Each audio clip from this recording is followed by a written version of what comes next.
Good morning India. आज का सवाल है, एक भाई साहब ने पूछा है, सर जो जितना पढ़ा लिखा आदमी रहता है, एजुकेटेड रहता है, उतना ही बेईमान रहता है। क्या ये सच है? बहुत ही अच्छा सवाल है। इससे अच्छा सवाल कुछ हो ही नहीं सकता है। और आप जो बात बोल रहे हैं 95% सत्य है। इंडिया इसलिए करप्ट है क्योंकि इसमें 100 में से 99 बेईमान है। अगर 50% भी ईमानदार आदमी होता तो आज ये देश कहाँ से कहाँ चला जाता। जापान में इतना ईमानदार आदमी है कि मत पूछिए। जापान में अगर ट्रेन का सीट फट जाता है तो आम लोग वहाँ सीते हैं। अमेरिका में भी ज़्यादा ईमानदारी है। मतलब या यूँ कहें कि सबसे ज़्यादा अगर करप्शन कहीं है तो भारत में है। भारत में जो जितना पढ़ा लिखा आदमी होता है उतना ही करप्ट होता है। उदाहरण ले लीजिए, 10 साल पहले अन्ना आंदोलन से उपजे नेता केजरीवाल आज क्या दुर्गति है आपको मालूम ही है कि 100 करोड़ शराब घोटाला में अभी बेल मिला हुआ है चुनाव प्रचार के लिए। और शुरू में जब आए थे तब बोले थे कि मनीष, अगर केजरीवाल ईमानदार होगा तो केजरीवाल जेल में होगा, तुम परवाह नहीं करना, जेल में तो हैं लेकिन केजरीवाल अड़े हुए हैं कि हम जेल से सरकार चलाएंगे, और चला रहे हैं। तो ये है उनकी ईमानदारी का पैमाना। बहुत सा फिलोसफर ने भी इस बात को बल दिया है कि जो जितना एजुकेटेड होता है उतना ही करप्ट होता है। एजुकेटेड करप्ट होने का एक और कारण है कि उसको रास्ता मालूम पड़ जाता है, और जो अशिक्षित रहता है उसको रास्ता मालूम नहीं पड़ता है। हमारे जितने भी आईएएस ऑफिसर हैं उसमें से 10% भी ईमानदार नहीं है। 2-3% ईमानदार हो सकते हैं, 10% भी नहीं है।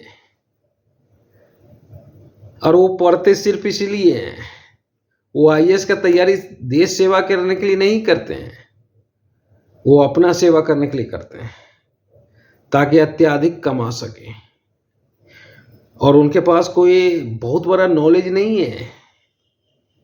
एक सिलेबस है जिसको पढ़ के आईएएस बनना है, वही सिलेबस में रात दिन लगे रहते हैं और बन जाते हैं। तो ज़्यादा पढ़ा लिखा भी नॉलेज वाला भी व्यक्ति नहीं है, लेकिन किसी तरह हमें अचीव करना है वो अचीव कर लेते हैं। और फिर होता है लूटने का प्रैक्टिस, किस तरह लूटा दे देश को। तो ये बात 100% सही है। और जो 1-2% ईमानदार होते हैं उसका दुर्गति समाज करता है। उसका घर में उसका बीवी कोई ऑफिसर ईमानदार है तो पागल बोलता है, ऑफिस में भी पागल बोलता है। तो कहीं ना कहीं समाज का दोष है कि समाज जो है वैसे ही आदमी को पसंद करता है जो करप्ट है, और ईमानदार आदमी को पागल बोलते हैं। तो इसमें 60-70% समाज दोषी है। आज हर ऑफिसर अगर करप्ट है तो ये सामाजिक संरचना जो है उसके चलते सामाजिक संरचना में यही है कि जिसको जितना दौलत होता है उसको उतना ही सम्मान हम लोग देते हैं, जबकि नहीं देना चाहिए। सम्मान ज्ञान के बदौलत मिलता है, पर यहाँ ज्ञान वाले आदमी सड़क पे बौखते हैं और अज्ञानी जो है गाड़ी से चलते हैं, और इसका दोषी समाज है, क्योंकि 2% ऑफिसर ईमानदार हैं और उनका सम्मान घर वाला भी नहीं करता है। बाहर वाला तो छोड़ दीजिए, पड़ोसी तो छोड़ दीजिए, बीवी उनको पागल तक बोलती है कि इनको कुछ आता ही नहीं है कमाने के लिए। शर्मा जी कहाँ से कहाँ चले गए और आप यहीं रह गए, ये ताने सुनाती है। तो इसका मुख्य दोषी समाज है। और सही में आपका जो सवाल था वो 100% सही था कि ज़्यादा एजुकेटेड आदमी ही ज़्यादा करप्ट होता है और अशिक्षित आदमी करप्ट नहीं होता है। अशिक्षित आदमी करप्ट इसलिए नहीं होता है कि उसको रास्ता ही नहीं मालूम है कि करप्शन कैसे किया जाए। अगर उसको भी रास्ता मालूम होगा तो वो भी करेगा। एक कहावत है, क्या ईमानदार वही है जिसको मौका नहीं मिला, अगर मौका मिला तो वो बेईमान हो गया। तो गांधी जी को सभी पसंद करते हैं और सभी देखना चाहते हैं, पर किसी को मौका मिलता है, किसी को नहीं मिलता है।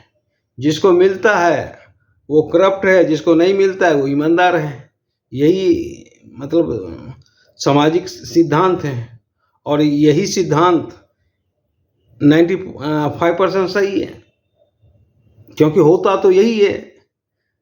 जब विपक्ष में कोई पार्टी होता है तो ईमानदार होता है, और जब सत्ता पक्ष में आता है तो वो बेईमान हो जाता है, क्योंकि सत्ता पक्ष में आने के बाद मौका मिल जाता है और विपक्ष में रहने के बाद मौका नहीं मिलता है। तो ईमानदारी का एक ये भी पैमाना है कि जब तक मौका ना मिले तब तक ईमानदार, और जब मौका मिल गया तब बेईमान हो गए। तो वैसे है, लेकिन 2% है हमारे यहाँ। TN शेषन एक चुनाव आयुक्त हुए थे, वो भी काफ़ी ईमानदार थे। जय हिंद।